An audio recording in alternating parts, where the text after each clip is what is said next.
That's Alberta's Premier on this program. Last night, tonight, we are joined by British Columbia Premier David Eby, who is with us live, I believe, close to the legislature or maybe inside it. Premier, a pleasure to have you back on the program. Thank you for making the time.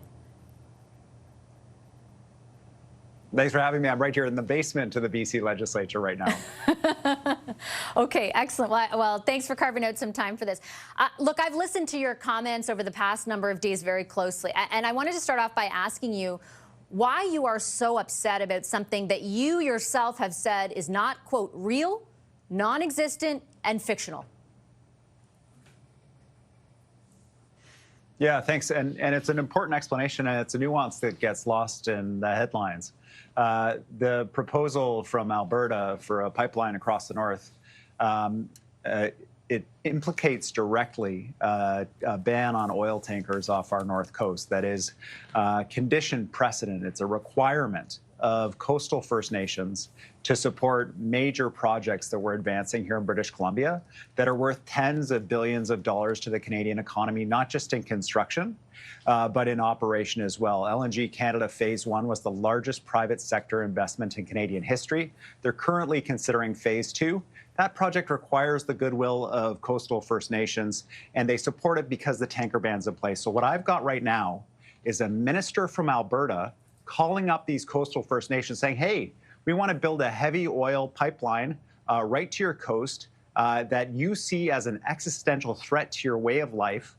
And hey, what do you guys think about that? But the project doesn't actually exist, and it won't exist. There's no private sector proponent that is advancing it, unless the federal and provincial government of Alberta pony up tens of billions of public dollars. So what we have is a publicly funded, massive project that is threatening privately funded massive projects that are going to pay for public projects across Canada.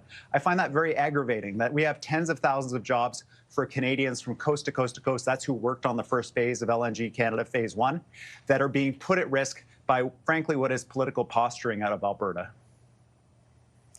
But you yourself are saying that it's a fantasy project, that it is not in any way backed by a private proponent.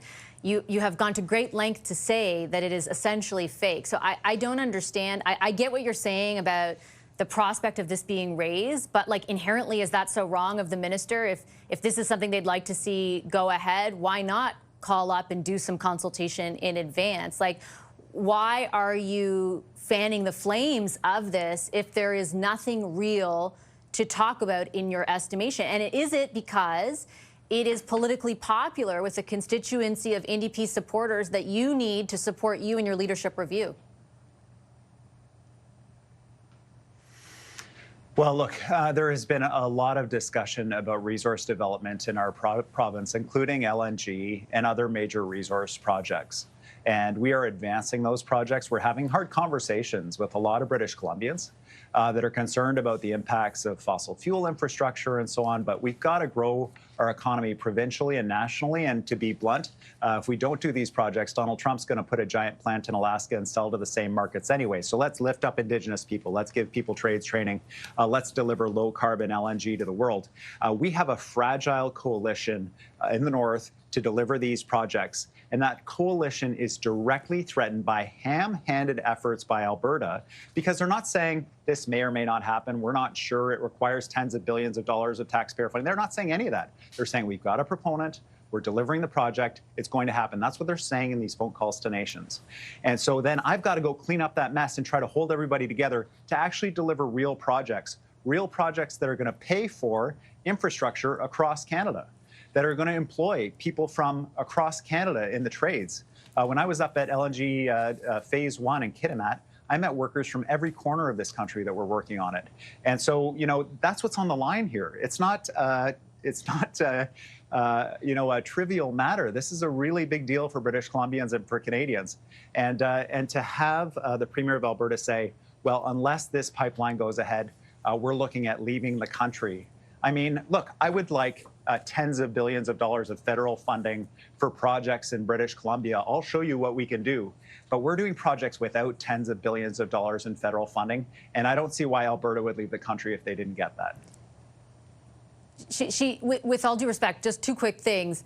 I've interviewed the Prime Minister now, pardon me, the Premier on 2 separate occasions just on this announcement.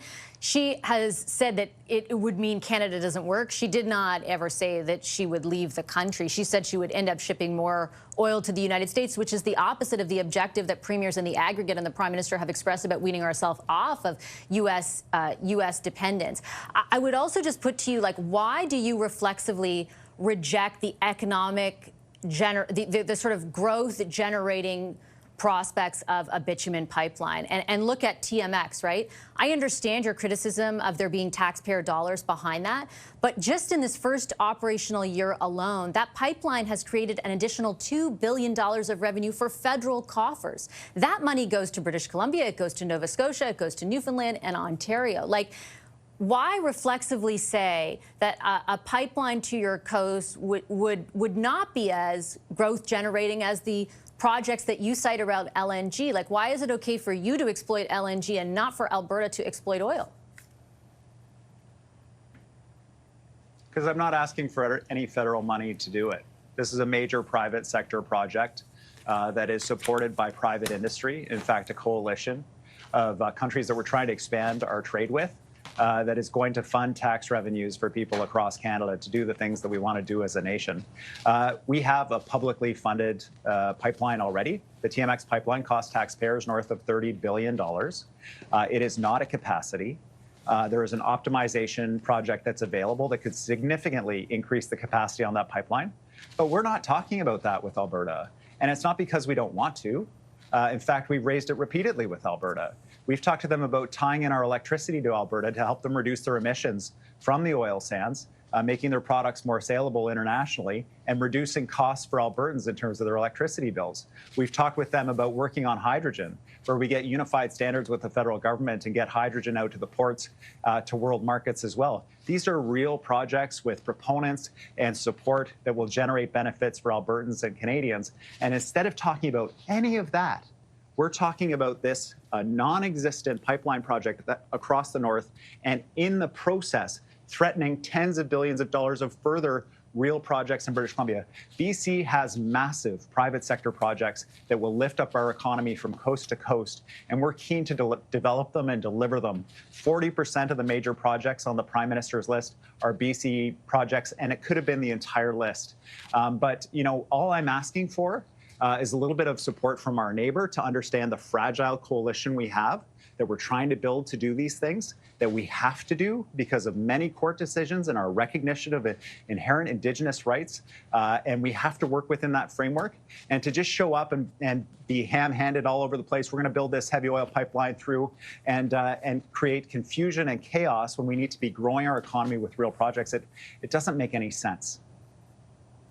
But again, Premier, she hasn't done exactly what you're saying. Like, you're misrepresenting it. For example, I have pushed her on both of the interviews that I did on the prospect of public money, and she outright says, like, public money backing this pipeline would be a bad thing. That the endeavor that she has embarked on is to secure a private proponent, not for more taxpayer money to go towards this. She said that repeatedly about TMX as well. She agrees with you on that.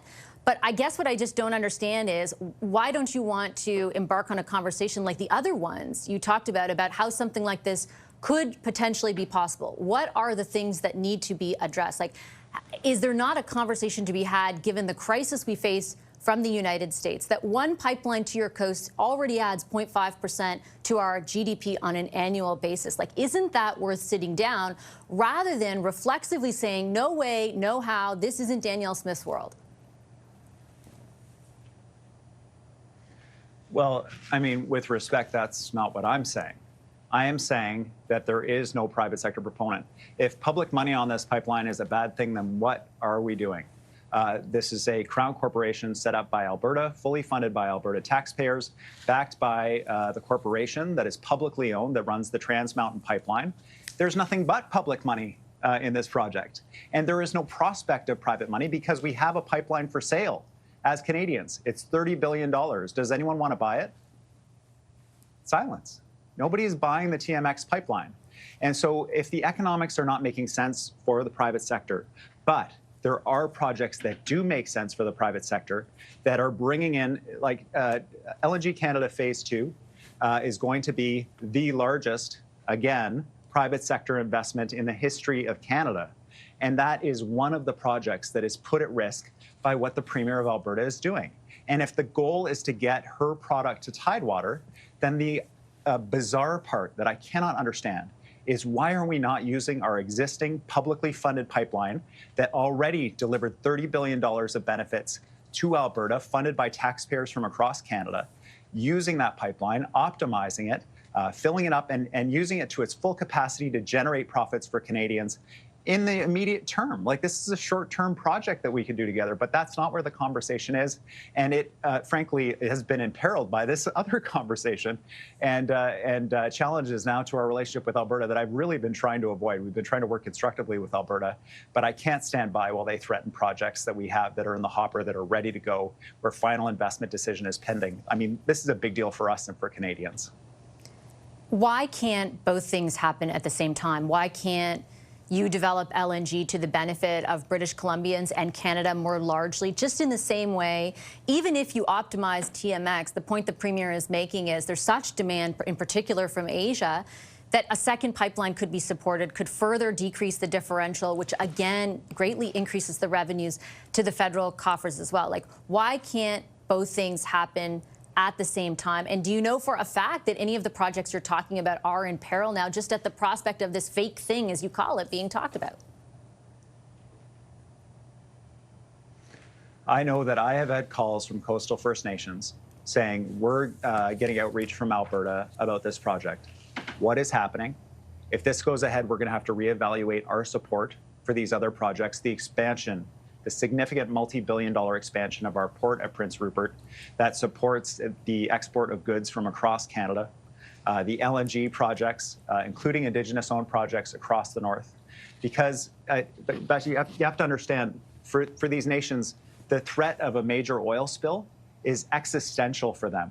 Like, this is like it's a zero compromise position that they are in. They're like, we can support these other things. We support economic development. We get our role. But we've lived here for a long time, and an oil spill would threaten our entire existence.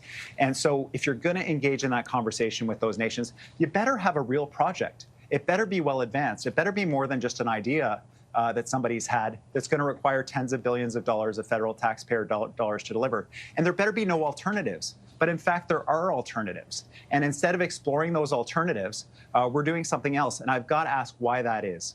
Why is it that is the priority for the government of Alberta, instead of the pipeline that's already publicly owned that we could well advance? And that's why these things, they can't go at the same time. We need to ensure that we're delivering major projects in the short term for this country and our economy. We have an additional 10% tariff on our lumber industry, which means that BC lumber and Canadian lumber has less access to the American market than Russia does. And it is threatening the existence of our timber industry. People in rural communities need jobs and employment now, not 5, 7 years, 10 years down the road, funded by tens of billions of dollars of taxpayer dollars. They need those big private sector projects, and we can deliver them, and we will deliver them in BC in a way that lifts the whole country up. But I can't have it that the Premier of Alberta, for political reasons, is advancing this over at the expense of British Columbians and Canadians. Okay, I'm out of time, Premier. I appreciate you making the time for the conversation, as always. Thank you. Thanks for having me.